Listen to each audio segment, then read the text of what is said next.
Jika kita mengenal Darwin atau Einstein, Indonesia pun punya Habibie. Di saat industri penerbangan berlomba membuat pesawat yang semakin besar, lewat karyanya, Habibie berhasil menyelamatkan industri penerbangan dunia saat itu, menciptakan sebuah terobosan yang mengguncang industri penerbangan dunia pada masanya. Sampai suatu hari, tanah air memanggil. Halo.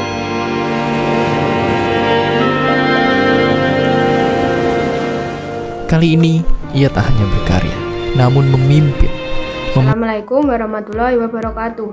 Halo teman-teman, perkenalkan nama saya Lailatul Maida Ramadhani dengan NIM 24040674152 dari kelas 2024D. Pada kesempatan kali ini, saya akan membahas analisis kepemimpinan dari salah satu tokoh yang saya idolakan, yaitu Presiden ketiga Republik Indonesia, B.J. Habibie. Video ini dibuat untuk memenuhi tugas mata kuliah kepemimpinan dan pengambilan keputusan.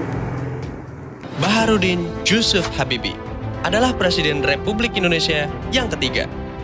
Ia lahir pada tanggal 25 Juni 1936 di Parepare, Sulawesi Selatan. Orang tuanya adalah Alwi Abdul Jalil Habibie dan ibunya adalah Raden Ajeng Tuti Marini Puspowardoyo.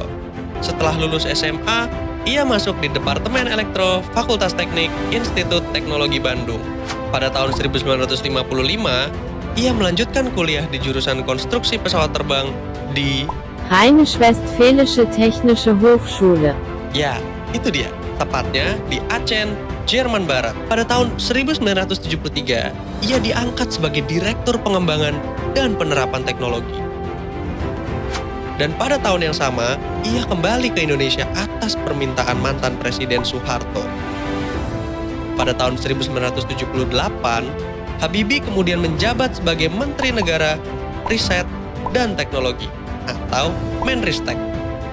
Pada tahun 1998, Habibie kemudian menjabat sebagai Wakil Presiden RI kedua.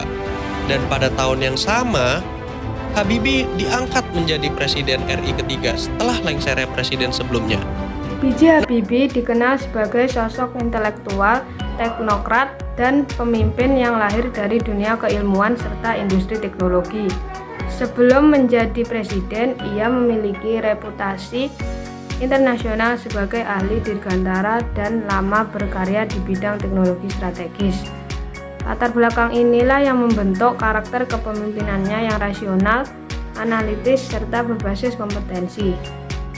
Jika dianalisis menggunakan teori sifat atau trait teori, B.J. Habibie menunjukkan beberapa karakter yang sering ditemukan pada pemimpin efektif, seperti kecerdasan tinggi, motivasi berprestasi, kepercayaan diri, integritas, serta kemampuan komunikasi yang baik.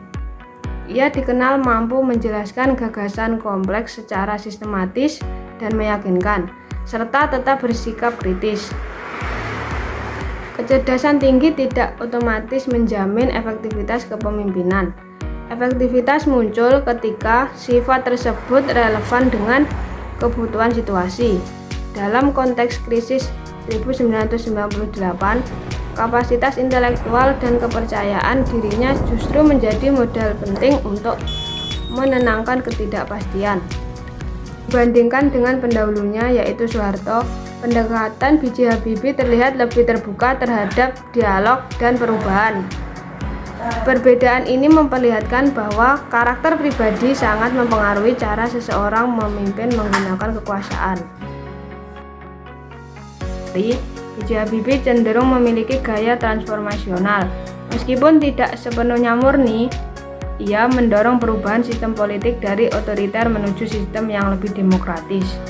Pada masa kepemimpinannya, kebebasan pers dibuka, pembentukan partai politik dipermudah, dan pemilu 1999 dilaksanakan secara lebih demokratis.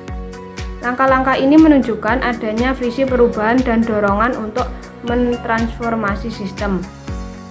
Namun, di sisi lain, ia juga menunjukkan gaya transaksional. Sebagai seorang teknokrat, ia terbiasa bekerja dengan target, struktur, dan orientasi hasil yang jelas.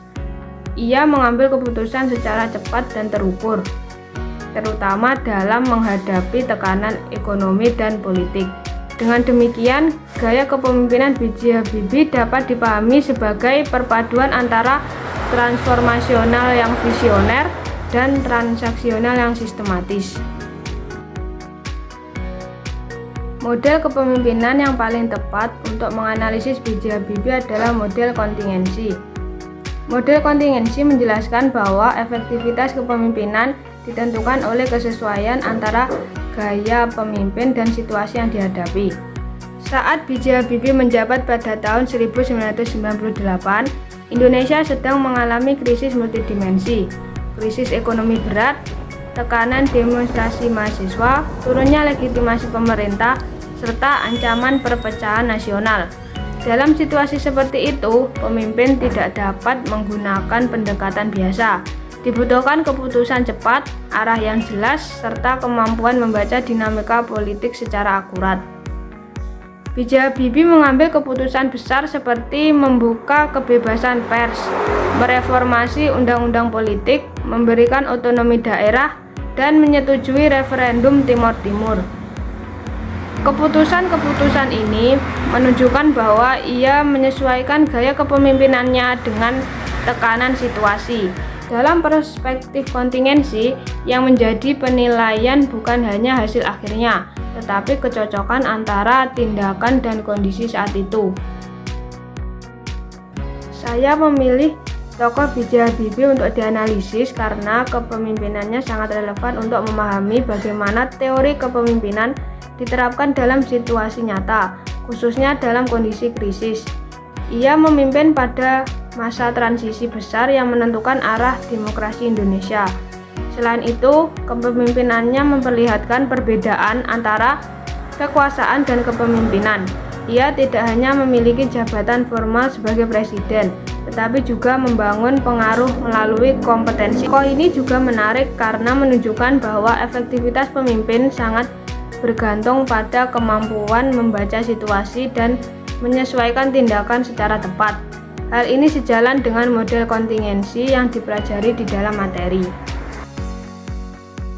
Dari analisis ini dapat disimpulkan bahwa B.J. Habibie adalah pemimpin dengan karakter intelektual dan adaptif. Gaya kepemimpinannya merupakan perpaduan transformasional dan transaksional. Model kepemimpinannya yang paling tepat untuk menggambarkannya adalah model kontingensi, karena ia menyesuaikan gaya dan keputusan dengan situasi krisis yang dihadapi. Sekian penjelasan dari saya. Jika ada salah kata atau ucapan, mohon dimaafkan. Terima kasih. Wassalamualaikum warahmatullahi wabarakatuh.